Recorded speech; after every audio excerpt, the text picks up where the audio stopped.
Hi everyone, back again for a Practice Makes Perfect, and this time I'm painting some Terminator heads. Decided to go with Imperial Fist. Yellow's a bit of a pain in the ass of a colour to paint, so I decided why not make it harder for myself than I need to, and we'll do that. So I'm doing a reverse centerfold of Fuchsia by scale 75, just because I know when you put bright yellow over pink and purple, it can give you a really nice deep kind of orangey yellow and help create a bit of shadow, so that's what we're going to do.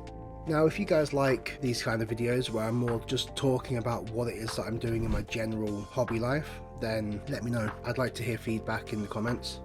And at the moment, I'm just doing some small kind of more relaxed videos, more of a relaxed style while I'm getting ready to do a lot of painting for my Death Guard. I have potentially a couple of Great Unclean Ones and Eroticus coming soon, which will be really nice.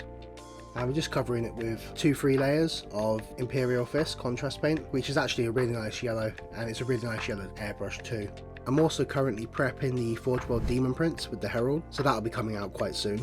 I've painted that model before and given it away as gifts to friends. I really love painting that model actually, so I figured let's do a few weeks of some Practice Makes Perfect videos, and then in the background that gives me more time to paint some slightly larger projects and bring out some higher quality videos. I don't want to do filler videos, but at the same time there's always going to be videos that are not as good as other ones, not on purpose, just, you know, it happens naturally. The same as, you know, there's always going to be paint jobs that you do that are better. With my Flesh Eater Quartz, the last one that I painted was Gore Warden, but I would say that's probably my least favourite that I've painted out of them so far. So, you know, it swings and roundabouts with painting. You know, sometimes you really like what you're doing, sometimes you just don't like it, and it's kind of annoying, but it is what it is.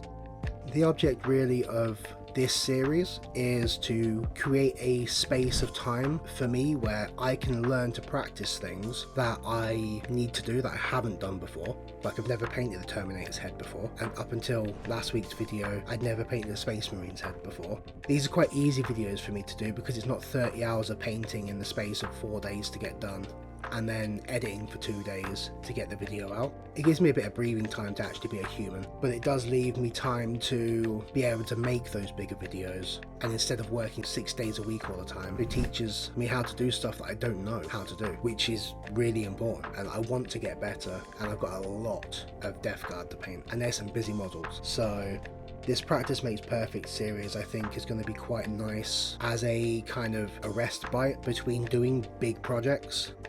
Here and there I can put out some slightly shorter videos just practicing and doing something refreshing for me as a person that mentally will stimulate me with painting, which is really important. Give yourself some time to kind of recoup and refresh on what you're actually doing in life, you know, keep the brain working, just learn new things.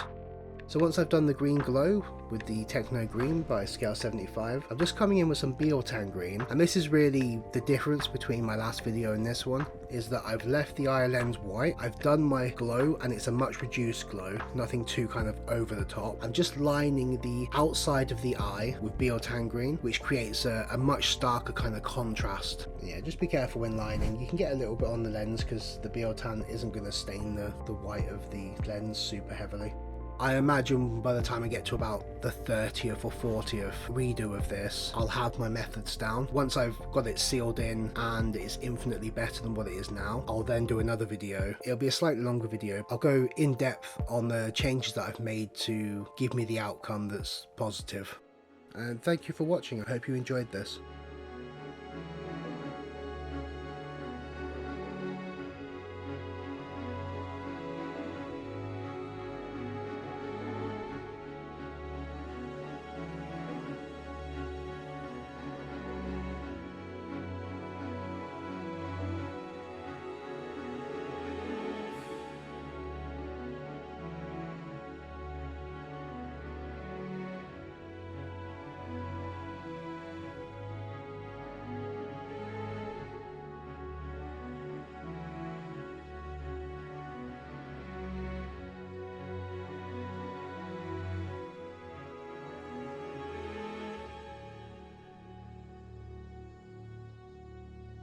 Thank you for your support.